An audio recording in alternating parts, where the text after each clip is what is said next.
देने के लिए हमारे साथ मंच पर उपस्थित हैं registrar general and census commissioner of India Shri Mrityunjay Kumar Narayan ji, additional deputy director general Shri Vishwajit Das, deputy registrar general Shri Subhash Das Gupta. आप सभी का हार्दिक स्वागत है। अब मैं registrar general and census commissioner of India Shri Mrityunjay Kumar Narayan ji से अनुरोध करूंगा कि वे आपको संबोधित करें।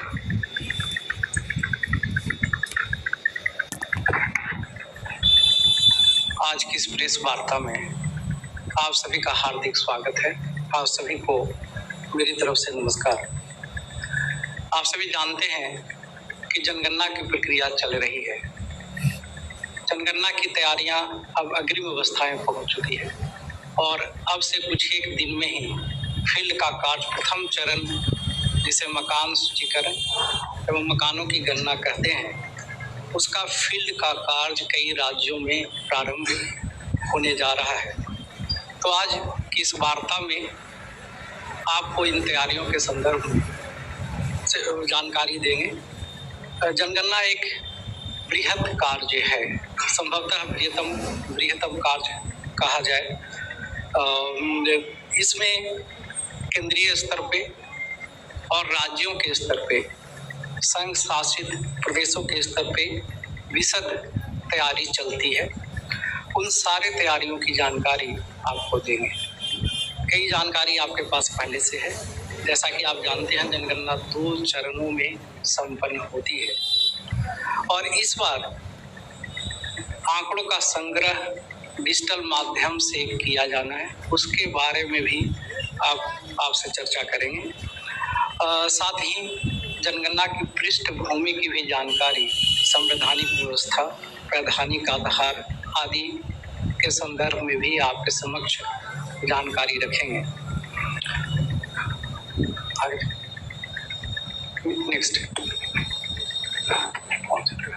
नेक्स्ट प्रेजेंटेशन आगे बढ़े।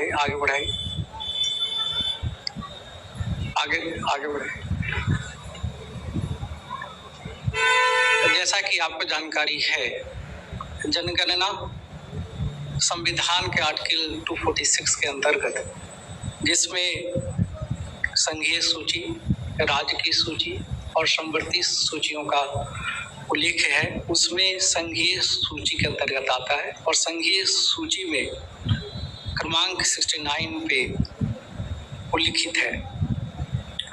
जनगणना की पूरी प्रक्रिया जनगणना अधिनियम 1948 और जनगणना नियम 1990 के अंतर्गत संचालित होती है।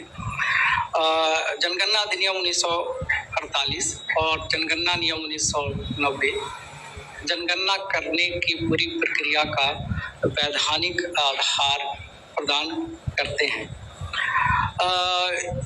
जनगणना अधिनियम में एक महत्वपूर्ण सेक्शन है, सेक्शन 15, जिसके समक्ष में आपका ध्यान आकर्षण करना चाहेंगे। इस सेक्शन के अंतर्गत व्यक्तिगत आंकड़े जो जनगणना के दौरान दिए जाते हैं वो पूरी तरह से गोपनीय है।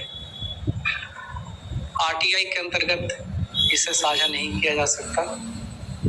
न्यायालय के समक्ष साक्ष्य के रूप में इसका प्रयोग नहीं हो सकता है और किसी भी व्यक्तिगत आंकड़ों को किसी भी संस्था के साथ, सरकारी, गैर सरकारी, विभिन्न विभागों के साथ शेयर नहीं किया जा सकता है। सिर्फ एग्रीगेट सांख्यिकीय आंकड़ों का ही प्रयोग टैबुलेशन के लिए किया जाता है।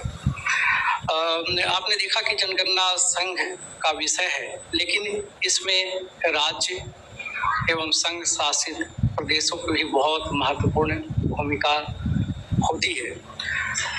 राज्य एवं संघ शासित प्रदेश की पूरी प्रशासनिक मशीनरी इसमें शामिल होती है और फील्ड का कार्य संपन्न उनके द्वारा होता है। पिछली जनगणना 2011 में हुई थी और अभी वर्तमान जनगणना 2027 आधुनिक काल में जब जनगणना की यात्रा प्रारंभ हुई है 1872 पहली जनगणना, उससे 16वीं है और आजादी के बाद से 8वीं जनगणना है। नेक्स्ट, अगर जनगणना के प्रशासनिक संचालन के प्रशासनिक तंत्र की बात करें तो केंद्रीय स्तर पे गृह मंत्रालय के अंतर्गत union home secretary, registrar general and census commissioner और हर राज्य में निदेशक जनगणना कार्य आते हैं। और राज्य यूटी के स्तर पे अगर कटिंग एज पे देखें, जिनके द्वारा फील्ड का कार्य संचालित होता है, उन्हें इनुमरेटर प्रगणक एवं सुपरवाइजर पर्यवेक्षक कहते हैं। अधिकांशतः स्कूल के शिक्षक और सरकारी कर्मचारी और लोकल बॉडी के कर्मचारी आते हैं जो कि इस कार्य को संपन्न करते हैं। उनके ऊपर charge officer, charge important focal point है, जो एसडीएम, तहसीलदार, बीडीओ आदि होते हैं, वो नोडल पॉइंट है जहाँ पे पूरी प्रक्रिया संपन्न की जाती है, कोऑर्डिनेट की जाती है। उनके ऊपर प्रिंसिपल सेंसस ऑफिसर, जो जिला मजिस्ट्रेट होते हैं, जिला कलेक्टर और नगर निगम के आयुक्त गण होते हैं। इसके साथ ही राज्यों में additional chief secretary, principal secretary, secretary rank के वरिष्ठ अधिकारी, जनगणना के लिए नोडल अधिकारी नामित होते हैं, जो पूरी प्रक्रिया का राज्य और यूटी के स्तर पे संचालन पर्यवेक्षण करते हैं। और उनके ऊपर चीफ सेक्रेटरी, जिनके नीचे पूरा प्रशासनिक तंत्र इस पूरी व्यवस्था में लगता है। नेक्स्ट, जैसा कि आपकी जानकारी में है, जनगणना का संदर्भ तिथि ये महत्वपूर्ण होता है। संदर्भ तिथि मार्च 1 आवर्स यानी कि 28 फरवरी 2027 और 1 मार्च 2027 की मध्य रात्रि को संदर्भ तिथि है। जो पहली अधिसूचना जनगणना की मंशा कराने की प्रकाशित हुई है 16 जून 2025 को, उसमें संदर्भ तिथि, इस संदर्भ तिथि की वजह से ही इसे जनगणना 2027 कहते हैं। यद्यपि की जनगणना अधिसूचना 16 जून 25 के प्रकाशन के बाद से ही उसकी प्रक्रिया शुरू हो गई है, लेकिन संदर्भ तिथि 1 मार्च 27। तो जनगणना का जो आउटकम होगा वो हर एडमिनिस्ट्रेटिव यूनिट का, राज्य का, जिले का, ग्राम का, वार्ड का, सभी एडमिनिस्ट्रेटिव यूनिट का एक स्नैपशॉट पॉपुलेशन का और विभिन्न आंकड़ों का एक स्नैपशॉट उस वक्त का 1 मार्च 2027 00 आवर का प्राप्त होगा। इसलिए इस संदर्भ तिथि का बहुत बहुत अधिक महत्व है। जनगणना भारत में 2 चरणों में संपन्न होती है।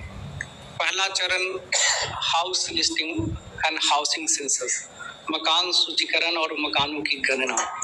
तो जैसा कि नाम से ही स्पष्ट है, इसमें हाउस होल्ड की जानकारी ली जाती है।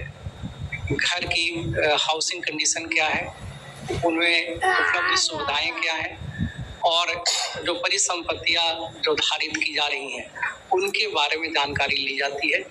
कोई व्यक्तिगत जानकारी इस चरण में नहीं ली जाती। और इस चरण में जो हम जानकारी लेते हैं वो दूसरे चरण के लिए एक फ्रेम का काम करता है। दूसरा चरण जिसे पॉपुलेशन एनुमरेशन, जनसंख्या गणना कहते हैं, उसमें विभिन्न जनसांख्यिकीय, सामाजिक, आर्थिक, सांस्कृतिक, आप्रवासन, माइग्रेशन और प्रजनन संबंधी जानकारी एक एक व्यक्ति का, नवजात से लेकर के किसी व्यक्ति का, किसी भी उम्र का व्यक्ति हो, हर के बारे में निर्धारित प्रश्नों पे सूचना प्राप्त की जाती है। नेक्स्ट, प्रथम अधिसूचना जिसे हम कहते हैं जनगणना कराने की मंशा की अधिसूचना। तो प्रथम अधिसूचना 16 जून 2025 को प्रकाशित हुई। उसके साथ ही जनगणना की प्रक्रिया शुरू हो जाती है।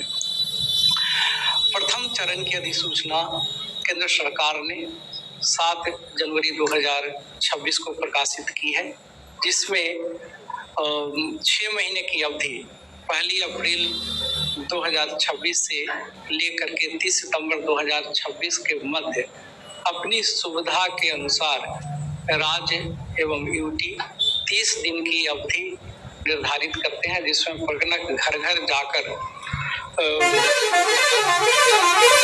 उन पे जानकारी प्राप्त करते हैं। इस बार एक नई व्यवस्था स्वगणना की गई है। इसके पहले की जनगणनाओं में चूंकि डिजिटल माध्यम से आंकड़ों का संग्रह नहीं होता था, तो सेल्फ इन्यूमरेशन की व्यवस्था नहीं थी। अगर नागरिक अगर कोई भी व्यक्ति सूचना स्वयं भी देना चाहता हो तो ऐसी व्यवस्था नहीं थी। इस बार सेल्फ इन्यूमरेशन के माध्यम से डिजिटली स्वयं सूचना दर्ज कर सकते हैं और वो 15 दिन की अवधि जब हाउस टू हाउस एक्टिविटी उस राज्य या यूटी में प्रारंभ होगी, उसके पहले की अवधि होगी, जिसमें कि स्वयं की सूचना हाउस होल्ड की सूचना दर्ज कर सकते हैं। प्रथम चरण के प्रश्नों का अधिसूचना हम लोगों ने 22 जनवरी 2026 को निर्गत कर दिया है। द्वितीय चरण के प्रश्नों की अधिसूचना प्रश्नों को अंतिम करने के पश्चात यथा समय अब से कुछ एक महीने के बाद निर्गत की जाएगी। और जैसा कि आप जानते हैं कि cabinet committee on political affairs के निर्णय के अनुसार इस बार जनगणना में जाति कास्ट का इन्यूमरेशन भी होना है। तो जाति इन्यूमरेशन, कास्ट इन्यूमरेशन से संबंधित प्रश्न भी दूसरे चरण के प्रश्नों में शामिल होंगे। नेक्स्ट, प्रथम चरण house listing and housing census के लिए राज्यों ने और यूटी ने अवधि का चयन किया है। इसमें 11 राज्य अप्रैल के महीने में इसको करने जा रहे हैं। उसका डिटेल आप लोगों के सामने रखा है। अंडमान एंड निकोबार आइलैंड्स, गोवा, कर्नाटक, सिक्किम, उड़ीसा, लक्षद्वीप, मिजोरम और दिल्ली में एनडीएमसी और Delhi cantt board area, Gujarat, Dadra Nagar Haveli, Daman Diu, Uttarakhand. उसके अलावा अन्य राज्य में हाइपरलिंक क्लिक करिए।